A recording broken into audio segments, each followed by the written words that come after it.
லைஃப்பில் நீங்கள் வாழ்க்கையில் முன்னேறணும்னா முக்கியமான விஷயம் ஒரு 5 நிறைய இருக்குது. அதில் ரொம்ப இம்பார்ட்டண்டான ஒரு 5 விஷயத்தை நீங்கள் கடைப்பிடிச்சிங்கனாலே வாழ்க்கையில் உங்களை அடிச்சுக்க ஆள் கிடையாது. ஓகே. அந்த 5 விஷயத்தை நீங்கள் கடைப்பிடிச்சாலே போதும். ஃபஸ்ட்டு ஒன்று பார்த்தீங்கன்னா, முதல்ல நீங்கள் ஃபிக்ஸ் பண்ண வேண்டியது முதல்ல வந்து உங்களோட இலக்குன்னா உங்களோட கோல். நம்ம என்னவா ஆகணும், நம்ம என்னவா ஆக போகிறோம். சும்மா போகிற பாதையில் வந்து என்ன கிடைக்குதோ அது போகிறது வந்து அது ஒரு டைப்பு. நம்ம வந்து இதுதான் ஆகணுன்ற முதல்ல நீங்கள் ஃபிக்ஸ் பண்ணணும். அது ஒன்று ஃபஸ்ட்டு. 2வது, லைஃப்பில் நீங்கள் ரொம்ப உச்சத்துக்கு போகணுன்னா 2வது நீங்கள் ஃபிக்ஸ் பண்ணக்கூடிய விஷயம் வந்து டைமிங். டைமிங் 9 மணிக்கு கூப்பிட்டா 9 மணிக்கு அங்கே இருக்கணும்.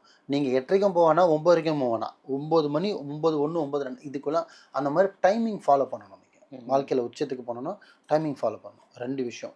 3வது பார்த்தீங்கன்னா விடாமுயற்சி சொல்லுவாங்க. விடாமுயற்சி மீன்ஸ் வந்து எது மேலே நீங்கள் இலக்கு ஃபிக்ஸ் பண்ணுறீங்களோ அதை வந்து ஒரு காலத்துலேயும் ஒரு நேரத்துலையும் நீங்கள் அதை விட்டுறக்கூடாது. சரி நம்ம அது தானே கிடைக்கல, அது வரையும் இன்னொன்று பண்ணுவோம், அது வரையும் இன்னொன்று பண்ணுவோம். நீங்கள் பார்த்தீங்கன்னா இருக்கிறத நீங்கள் விட்டுடுவீங்க. எதை நீங்கள் கோல் பண்ணீங்களோ அந்த கோலை மறந்துட்டு இது பின்னாடி நீங்கள் ஓட ஆரம்பிச்சிடுவீங்க. இப்போ எக்ஸாம்பிள் நீங்கள் டாக்டராக படிக்கணும்னு ஆசைப்படுறீங்கன்னா நீங்கள் டாக்டர் ஆகிறதுக்கு மட்டும்தான் படிச்சுட்டு இருக்கணுமே தவிர அதுக்கான முயற்சி மட்டும்தான் முழுக்கமாக எடுக்கணுமே தவிர அது வரவேறே நம்ம தற்சமயத்துக்கு ஒரு வேலையை பார்ப்போம், தற்சமயத்துக்கு வேறு படிப்போம் நீங்கள் போனீங்கன்னா முடிஞ்சிச்சு லைஃப், அதோடு அங்கே முடிஞ்சிடும்.